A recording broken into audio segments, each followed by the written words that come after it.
안녕하세요. 사랑하는 라크로스 새소망교회 성도 여러분, 2020년 11월 29일 주일 메시지를 전달해 드리겠습니다. 성도 여러분들께서는 추수감사절을 잘 보내셨는지요? 저희도 캘리포니아에 잘 도착해서 추수감사절을 자녀들과 함께 잘 보냈습니다. 기도해 주셔서 감사를 드립니다. 어제는 그 제카리아 클로슨 집사님의 생일이었습니다. 생일을 진심으로 축하드립니다. 이 가정이 복의 근원의 가정으로 귀하게 쓰임받기를 기도합니다. 또한 코로나 바이러스로부터 가족이 안전하게 가족을 안전하게 지켜주시기를 간절히 기도드립니다. 오늘도 주님께서 귀한 생명의 말씀을 주시기를 기도합니다.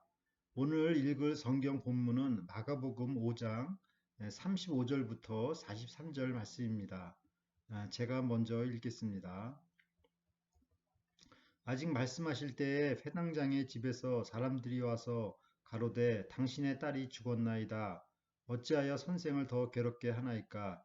예수께서 그 하는 말을 곁에서 들으시고 회당장에게 이르시되 두려워 말고 믿기만 하라 하시고 베드로와 야고보와 야고보의 형제 요한 외에 아무도 따라옴을 허치 아니하시고 회당장의 집에 함께 가사 헌화함과 사람들의 울며 심히 통곡함을 보시고 들어가서 저희에게 이르시되 너희가 어찌하여 헌화하며 우느냐 이 아이가 죽은 것이 아니라 잔다 하시니 저희가 비웃더라.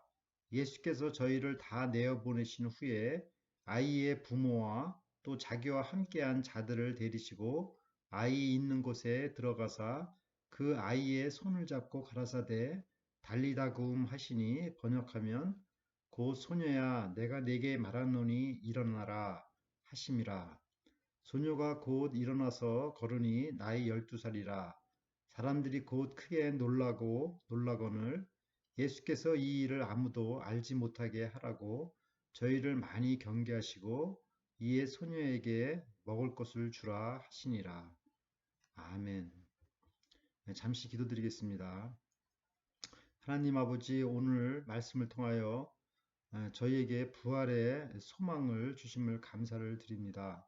주님께서 주시는 그 부활의 능력으로 어두운 죽음의 세력을 늘 이기며 승리하는 삶을 살도록 인도하여 주시옵소서.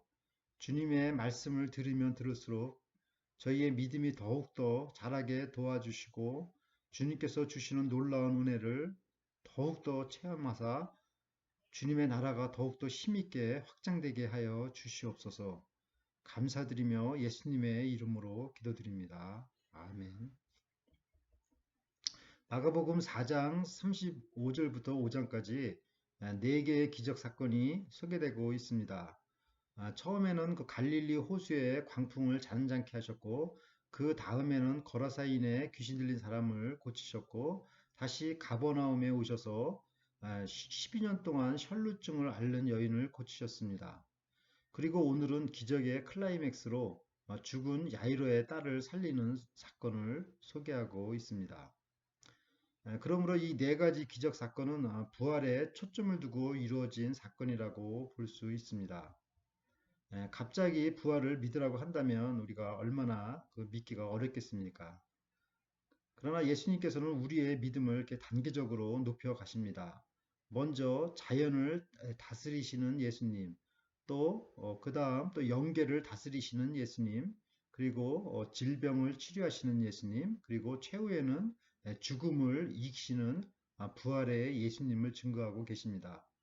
그러므로 오늘 말씀을 통해서 우리가 부활의 믿음을 더욱더 굳게 할 수가 있습니다.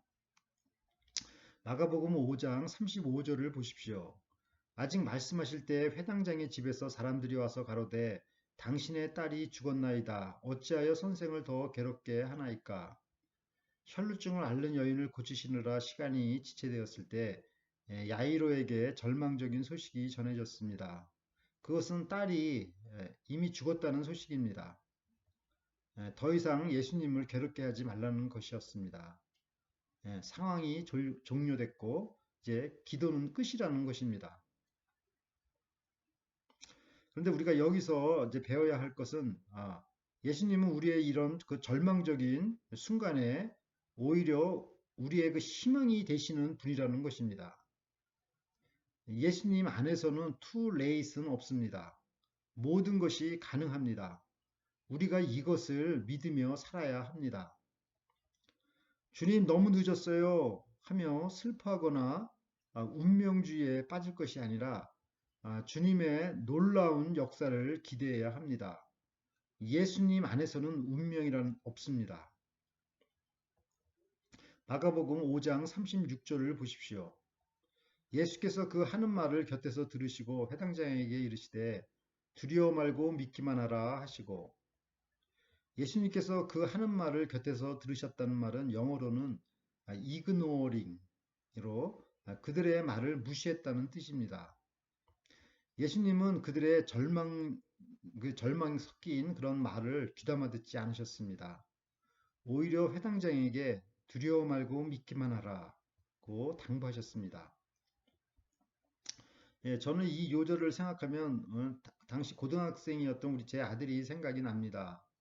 저희가 2001년도에 영주권을 신청하였었는데 2005년도에 INS에서 당신들이 신청한 것은 다 기각되었으니 더 이상 신청하지 말라는 통보를 받게 되었었습니다. 그때부터 우리는 이제 한국에 돌아갈 궁리만 하고 있었습니다. 그런데 아들 바울이는 이 이민국의 통지를 무시했는지 그 문에다가 그 A4로 그 Don't be afraid, just believe란 이 귀절을 프린트해서 붙여놨습니다. 그리고는 2008년도에 기적같이 영주권을 얻게 되었습니다. 지금 돌이켜 생각해 보면 그 더디게 영주권을 얻게 된 이유가 아마도 자녀들의 믿음을 키우기 위해서 하나님께서 하신 일이라 생각이 됩니다. 야이로의 딸의 죽음 소식을 접하자 야이로는 얼마나 절망했겠습니까? 예수님을 믿으면 뭐 잘 해결된다고 했는데 해결되긴 뭐가 돼? 일이 이게 다 엉망으로 끝나버렸잖아 라며 오히려 자리에 털썩 주저앉았을 것입니다. 그러나 예수님께서는 이런 야이로에게 희망을 주셨습니다. 두려워 말고 믿기만 하라. Don't be afraid. Just believe. 마가복음 5장 37절을 보십시오. 베드로와 야고보와 야고보의 형제 요한 외에 아무도 따라옴을 허치 아니하시고, 예수님께서는 12명의 제자들 중에 특별히 3명의 제자들만 데리고 회당장의 집에 가셨습니다. 여기서 베드로와 야고보와 요한은 제자들 중에서 핵심 멤버였음을 알 수가 있습니다. 이들은 특별히 그 예수님의 그 기적을 가까이서 목격할 수 있는 은혜를 받은 사람들이었습니다. 이를 보건대 우리가 예수님을 믿되 아웃사이더처럼 그 의심하면서 따를 것이 아니라 인너 서클 사람처럼 안으로 들어와서 확신 있게 믿고 따라야 함을 배웁니다. 마가복음 5장 38절을 보십시오. 회당장의 집에 함께 가사 헌화함과 사람들의 울며 심히 통곡함을 보시고, 회당장의 집에는 이미 장례식 준비위원회에서 고용한 사람들이 소리를 내며 통곡을 하고 있었습니다. 유대인들은 기본적으로 우는 사람 1명과 그 피리 부는 사람 2명을 고용하여 한국처럼 상주를 대신해서 울어주는 사람들이 있었습니다. 이들은 돈을 받고 일하는 사람들입니다. 예수님은 이들에게 무엇이라 말씀하셨습니까? 마가복음 5장 39절을 보십시오. 들어가서 저희에게 이르시되 너희가 어찌하여 헌화하며 우느냐? 이 아이가 죽은 것이 아니라 잔다 하시니. 여기서 예수님께서 보시는 시각과 인간이 보는 시각의 차이를 느끼게 됩니다. 이 아이가 정말로 죽은 것이 맞습니다만 왜 예수님께서는 죽은 사람을 잔다고 하셨을까요? 이것은 앞으로 예수님께서 재림하실 때 주님 안에서 죽은 성도를 다시 살리실 것이기 때문입니다. 이것이 주님께서 죽음에 대해 보는 시각이고 초대교회 성도들 역시 같은 시각으로 보았습니다. 그렇습니다. 우리가 예수님을 믿고 따른다면 예수님께서 보시는 시각으로 같이 보아야 하는 것입니다. 마가복음 5장 40절을 보십시오. 저희가 비웃더라. 예수께서 저희를 다 내어 보내신 후에 아이의 부모와 또 자기와 함께한 자들을 데리시고 아이 있는 곳에 들어가사. 그러나 예수님의 시각을 이해하지 못하는 사람들은 킬킬거리며 예수님을 비웃었습니다. 저 사람 좀 봐. 저 아이가 잔대 하며 비웃었습니다. 그들은 장례식을 전문적으로 치르는 사람들이라 이 소녀가 죽은 것을 분명히 알았습니다. 그런데 예수님께서 잔다고 하시니 어이가 없었습니다. 이처럼 예수님께서 보시는 관점과 인간이 보는 관점이 전혀 다른 것입니다. 예수님을 따른다는 것은 예수님의 관점을 함께 보는 것입니다. 예수님께서는 이들을 다 내보내시고 아이의 부모와 3명의 제자들과 함께 아이가 있는 방으로 들어갔습니다. 마가복음 5장 41절을 보십시오. 그 아이의 손을 잡고 가라사대 달리다굼 하시니 번역하면 곧 소녀야 내가 네게 말하노니 일어나라 하심이라. 예수님께서는 그 아이의 손을 잡고 달리다굼 하셨습니다. 이 달리다굼의 용어는 히브리 사람들이 평소에 늘 사용하던 언어입니다. 엄마가 사랑하는 자녀를 아침에 깨울 때 쓰는 부드러운 단어입니다.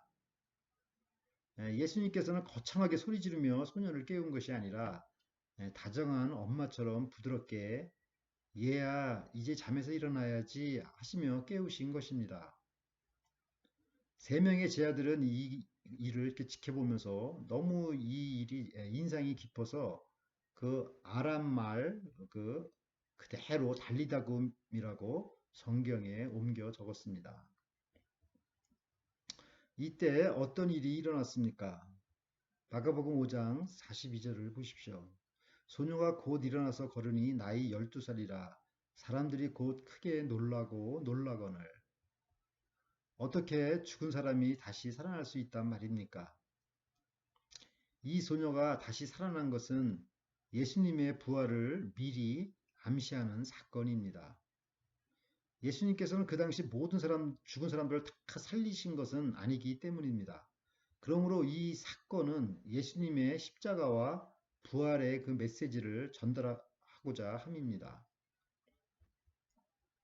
마가복음 5장 43절을 보십시오. 예수께서 이 일을 아무도 알지 못하게 하라고 저희를 많이 경계하시고 이에 소녀에게 먹을 것을 주라 하시니라. 그런데 예수님께서는 왜 이 놀라운 일을 알리지 말라고 하셨을까요? 그것은 메시아의 사역이 방해를 받지 않게 하시기 위함입니다. 예수님께서는 십자가에 죽으셔서 온 인류의 죄를 담당하셔야 했기 때문입니다. 그리고는 소녀에게 먹을 것을 주라고 하셨습니다. 영적인 생명, 육적인 생명 모두가 다 가치가 있는 것입니다. 사랑하는 라크로스 새소망교회 성도 여러분, 예수님께서는 절망의 때에 희망을 주시는 분입니다. 일이 다 망쳤을 때 끝난 것이 아니라 주님 편에서 보면 오히려 그때가 시작의 때인 것입니다.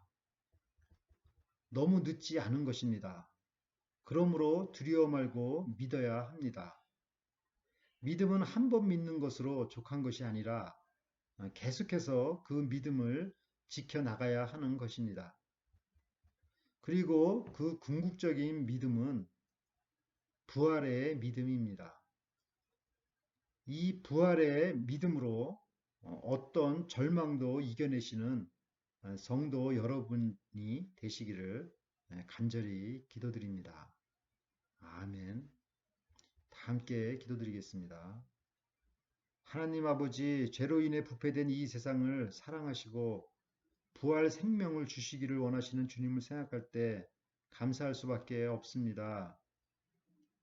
저희에게 금보다 더 귀한 믿음을 주셔서 부활의 믿음으로 이 세상을 살아가게 하여 주시고 어떤 절망도 이기게 하여 주시옵소서. 미국이 부활의 믿음으로 다시 살아나서 하나님의 복음을 수출하는 나라가 되게 하여 주시옵소서. 몸이 아프신 저희 교회 성도님들과 함께 하여 주시고 건강이 온전히 회복되게 하여 주시옵소서. 아직도 가족 중에 예수님을 영접하지 못한 가족들은 이 부활의 예수님을 영접하여 부활 생명을 얻게 하여 주셔서 어떤 절망적인 상황도 다 이기게 하여 주시옵소서. 바바라 자매가 속히 건강한 모습으로 돌아오도록 인도하여 주시옵소서. 감사드리며 예수님의 이름으로 기도드립니다. 아멘.